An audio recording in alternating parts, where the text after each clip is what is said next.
Chapter 24. After Saul returned from fighting the Philistines, he was told that David had gone into the wilderness of En-Gedi. So Saul chose 3,000 special troops from throughout Israel and went to search for David and his men near the rocks of the wild goats. At the place where the road passes some sheepfolds, Saul went into a cave to relieve himself, but as it happened, David and his men were hiding in that very cave. "Now's your opportunity," David's men whispered to him. "Today is the day the Lord was talking about when he said, 'I will certainly put Saul into your power to do with as you wish.'" Then David crept forward and cut off a piece of Saul's robe. But then David's conscience began bothering him because he had cut Saul's robe. "The Lord knows I shouldn't have done it," he said to his men. "It is a serious thing to attack the Lord's anointed one, for the Lord himself has chosen him." So David sharply rebuked his men and did not let them kill Saul. After Saul had left the cave and gone on his way, David came out and shouted after him, "My lord the king!" And when Saul looked around, David bowed low before him. Then he shouted to Saul, "Why do you listen to the people who say I am trying to harm you? This very day you can see with your own eyes it isn't true.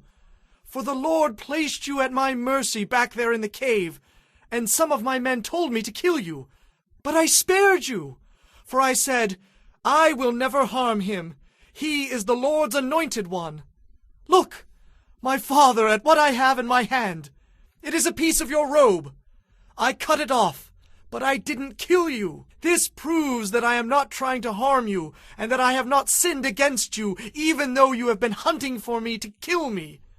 The Lord will decide between us.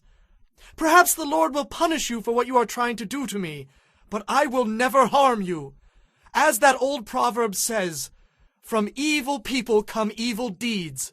So you can be sure I will never harm you. Who is the king of Israel trying to catch anyway? Should he spend his time chasing one who is as worthless as a dead dog or a flea? May the Lord judge which of us is right and punish the guilty one.